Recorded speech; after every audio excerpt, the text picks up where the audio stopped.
Number one was umalaya. That was number one. Number two was blood transfusion before we check the blood of the givers.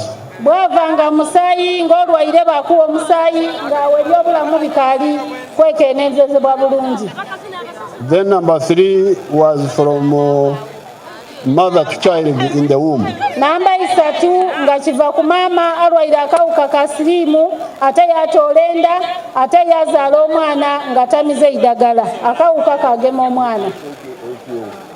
But to show that it's not a really very serious disease, if you take number three, mother to child, even without any intervention, we found that only 30% would pass from mother to child, even if the mother had virus with you.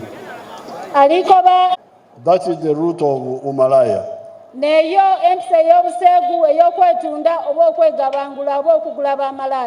So you people, please don't keep playing around with this problem.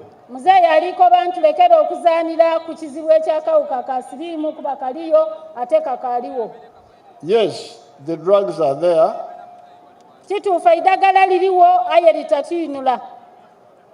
The drugs are there to suppress the virus.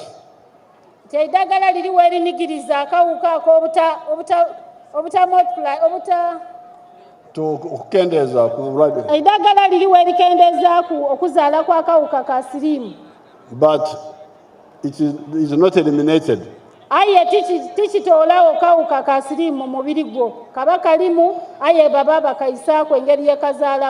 But the advantage we are looking for in suppressing the virus is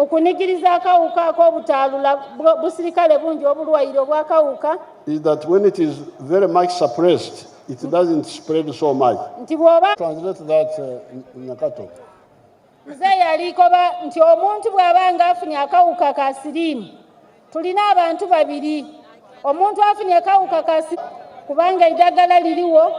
I will live a normal life.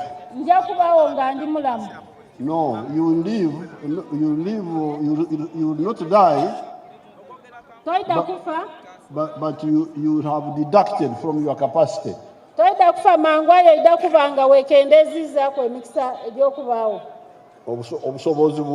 capacity. So please, let's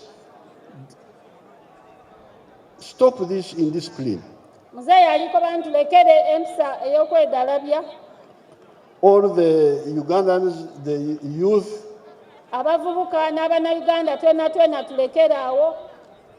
living a risky life.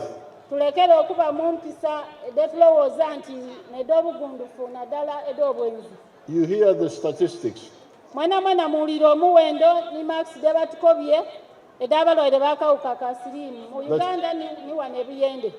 That in the whole world, there are 39 million people with the Kauka.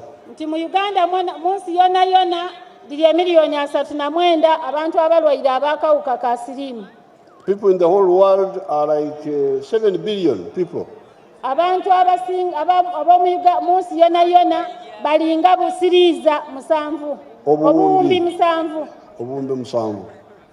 Now, out of the 39,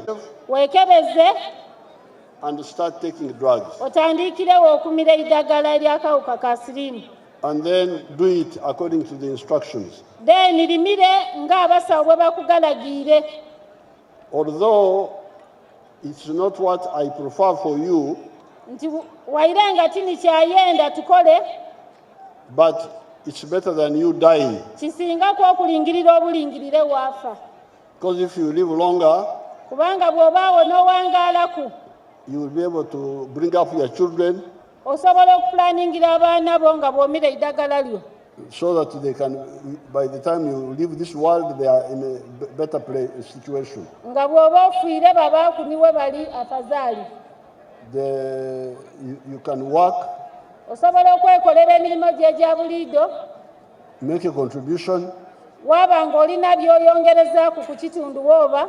And as you heard, nga bwe muwulire, you are less infective if the virus is highly suppressed. Nti bw'oba nga iwe omulwaire w'akawuka oba ninze nga ndikumira eddagala, tisansaanya ino kawuka kano ku bandi okusingako omuntu omulwaire nga talikumira, ye asansaanya kangi ku bantu abandi oba oli awo n'abalamu. Therefore, from the national point of view, it's good. N'olwekyo aliko bantu kirungi okwekebeza niwayaganibwa ng'oli mulwaire twala omukisa ogwo omira eddagala kuba liriwo. Because it will stop you from spreading the disease more aggressively. Really a challenge of health in general. Era aliko bantu kali sirimu akali kisomoozo ky'amaanyi no eri ebyobulamu. This is because the kawuka of AIDS became like a muyekera. Olw'ensonga nti akawuka ka sirimu kali oti muyekera. Because the normal bodies of animals and people have soldiers to guard the body. Kubanga aliko bantu buli omu mu mubiri gwe alina obusirikale obutangira obulwaire mu mubiri.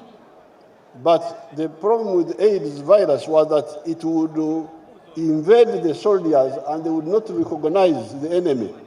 Our people are doing research and they seem to be moving in the vaccine against this AIDS virus, but by extension, all the other such dangerous viruses.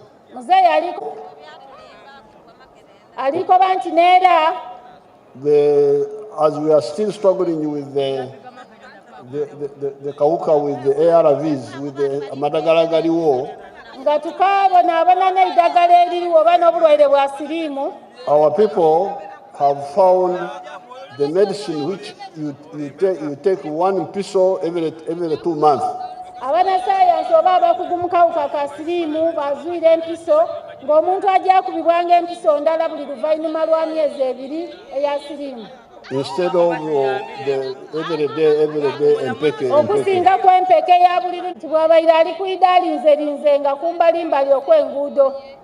And I was wondering, abantu bano bakyali mu kulambaala oba? Abaire ali kwewuunya oba tukaali mu kulambaala oba bbe. But I was happy. Aye amaze yasanukamu. I saw some good cassava. Abwine muwogo. Muwogo muwogo. Abwine muwogo buli mu nnimiro. Awane nenkoba nti wakiri. Yakoba ati wakiri kwatenga muwogo anirira ino. At least they have food. Aikiriza nti awo yadde tulina emmere. But aye from 1996, okuva mu 1996, we told you about the 4 acres model.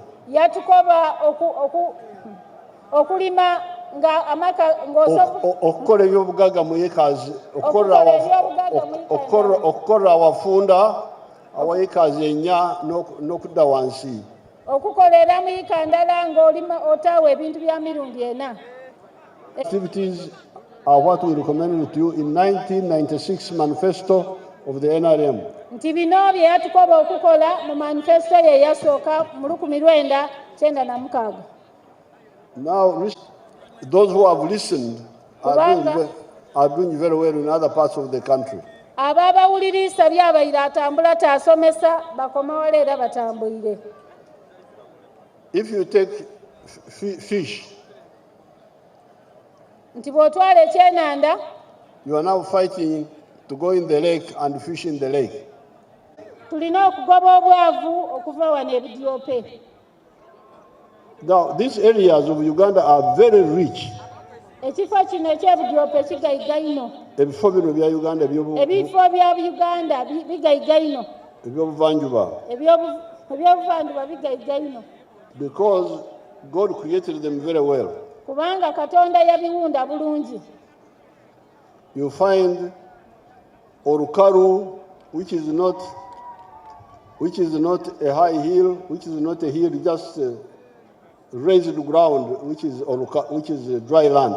Oyagaana obukalu tulinabwo, wayagaana awandi obusozi aye nga walungi wakalu bulungi. Now on this side you find a wetland, and on this side you find a wetland. Olundi kumbali wayagaanayo ekibali n'awandi wayagaanawo ebibali.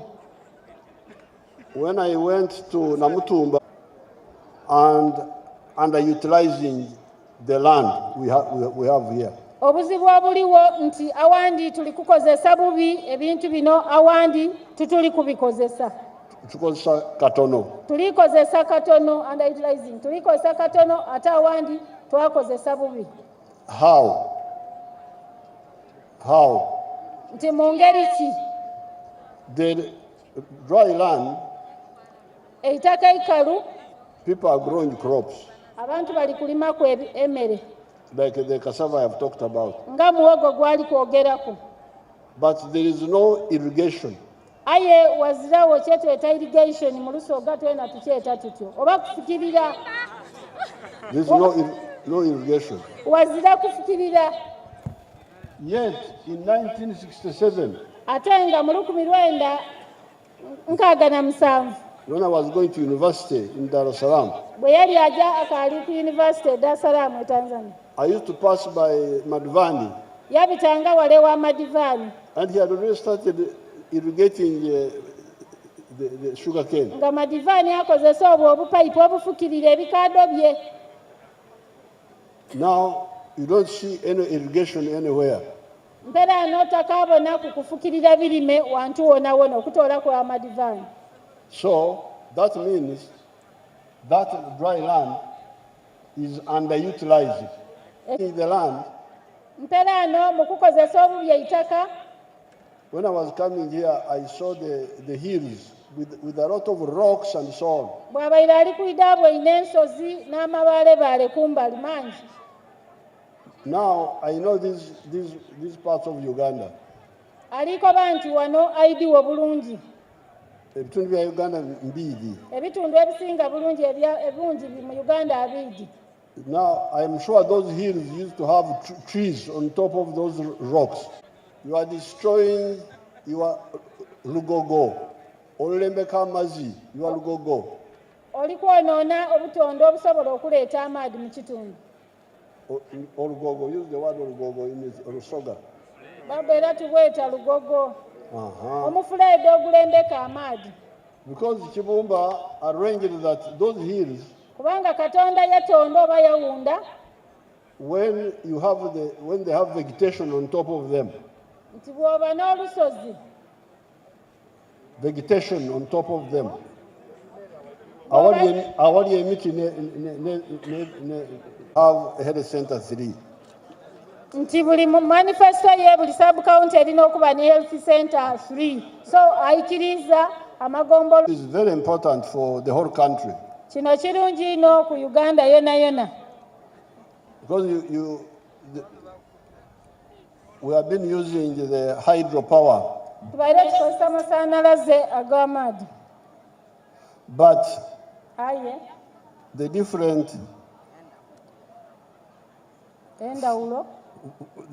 falls along the Nile, falls of Ruma, ebiyiririro ebingi ebyoku maadi in the whole along the whole Nile, ku mwiga Kiyira oba Nile gwona will give us a total of about 10,000 megawatts. Bidatuwa amasanalaze agogemuulire gakola 10,000 megawatts. Omutwalo mulala ogw'amasanalaze. To build some others in other parts of Uganda. N'ensonga lwaki bajja kuzimba kwa gandi mu iwanga lino mu bitundu ebindi. So it's very important for Uganda, but also for this area. Kijja kuyamba Uganda as a country, aye ate kijja kusinga kuyambira irala omuntu ow'ebudyope wano. Now, in order to maximally benefit the area, we can plan. Ayikiriza nti okuyamba kwoba okufunamu okuganyulwamu eno ajja kupulaninga n'abadyope beeno. Whether we put some industrial parks nearby and so on, so that because if the Masanyarazi is near, that's how Jinja came up. Jinja became a big city because of the other smaller dam of Narubari. Nti bw'anaabanga ayidye oba ize amasanyalaze agegali amangi adda kutuzimbira ku amakolero nga Idinda bwe yali etyo byonna bwe yatandika. So it's very important. The area should be preserved. They shouldn't. The ones who have been compensated should not go back there. So bwe banaaba baliyirire mutayirayo mugane tuteewo oba omukulembeze atuteerewo enkulankulana eyo. Because we planned long ago. Kubanga bakiteesa kwira. We started training people. Baasomesa ira abantu abajja okolawo. We created a nuclear energy unit in the ministry. Byonna byonna ni ministry yeeteekateeka ira. All that we did long ago. Ebyo byonna byonna baabikola mu biseera eby'einyuma awo. About where to site the courses, that's no problem. We shall discuss it. Wamunajja ekyomutafaayo akobye entiti kizibu kye. Egwe mwidye era twena tumweta Mukene. The other time, I didn't know much about Mukene, but I got a good lesson from the fish people. Nti yali teyetegeezanga bulungi kya Mukene yamala yakitegeera ng'abantu beena abavubi bamutegeeziza. We met in Entebbe and we agreed how it can be done. Yabeete ewuwe yateesa nabo era bajja kupulaninga okubona bwe kisobola okutugasa nitwena okuganulwamu obulungi. So I will send the Minister of Fisheries. So ajja kusindika minisita agemagana n'ebyenvuba. Helen Adoa. Minister Honorable Helen Adoa. And in my tour of these areas, they will be with me. Era mu ntambula ye yeena boona bajja kutambuliramu. And then they will brief you how it should be done. Then bajja kututegeeza ensonga bw'enaagemebwa obulungi. N'engeri gye banaakikolamu. They were talking of Kokota and so on. Nsagala kubitabula.